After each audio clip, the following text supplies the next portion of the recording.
Ingin dimaklumkan, risiko jangkitan COVID-19 meningkat dengan amalan merokok. Tembakau membunuh lebih daripada 8 juta orang di seluruh dunia setiap tahun. Daripada jumlah ini, lebih 7 juta kematian adalah disebabkan oleh penggunaan tembakau secara langsung. Dan sekitar 1.2 juta adalah disebabkan oleh bukan perokok yang terdedah kepada asap rokok terpakai, iaitu second hand smoke. Sempena sambutan Hari Tanpa Tembakau yang diraikan pada 31 Mei setiap tahun, pada tahun ini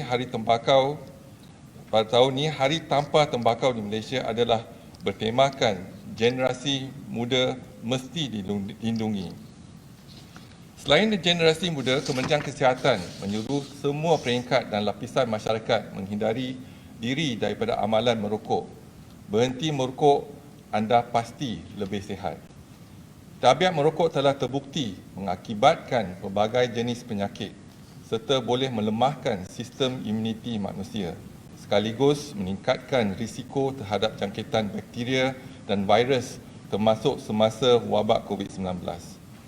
Pertubuhan Kesihatan Sedunia melalui kenyataan yang telah dikeluarkan pada 27 Mei 2020 dan disokong dengan beberapa kajian yang dijalankan di luar negara mendapati golongan perokok adalah berisiko tinggi untuk mendapat komplikasi yang lebih teruk jika dijangkiti virus COVID-19. COVID-19 adalah penyakit berjangkit yang menyerang terutamanya paru-paru. Merokok merosakkan fungsi paru-paru, justru menjadikan badan kita lebih sukar untuk melawan coronavirus dan penyakit-penyakit lain.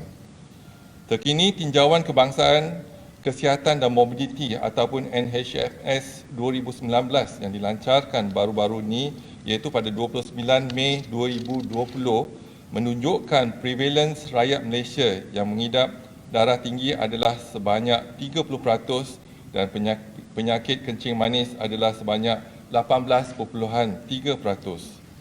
Golongan ini berisiko untuk mendapat komplikasi yang teruk sekiranya dijangkiti COVID-19. Apatah lagi jika mereka mempunyai risiko tambahan seperti amalan merokok. Melalui NHMS 2019 juga memandangkan 21.3% rakyat Malaysia dianggarkan merokok, maka mereka lebih terdedah kepada risiko komplikasi COVID-19 berbanding dengan mereka yang tidak merokok.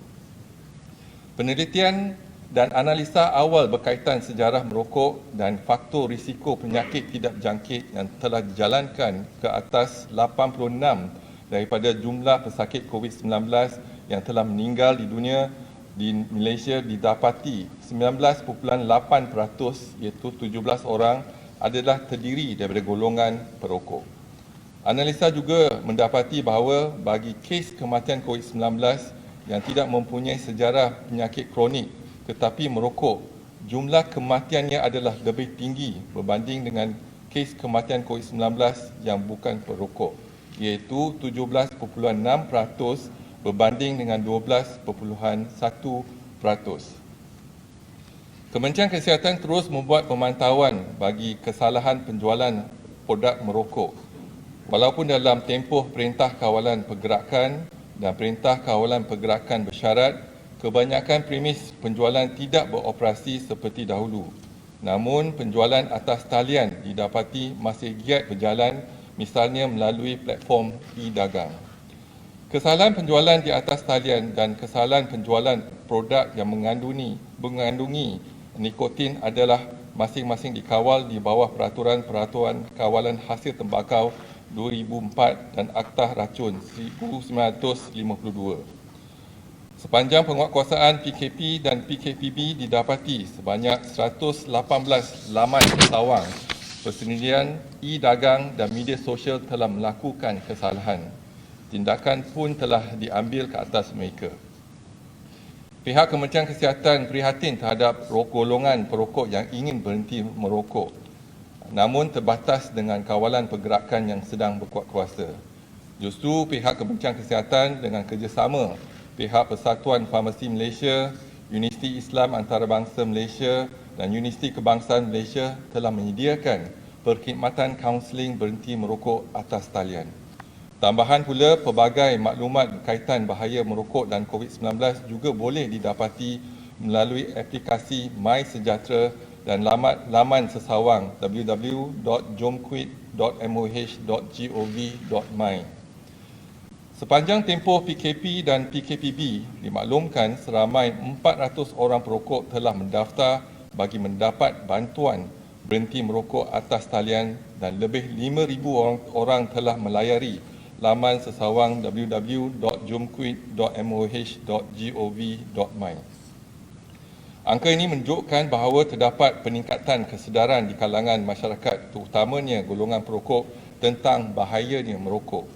Kementerian berharap agar lebih ramai lagi perokok proaktif dan mengambil tanggungjawab untuk bertindak segera demi menjaga kesihatan diri sendiri serta melindungi orang yang dikasihi, terutamanya warga emas dan kanak-kanak.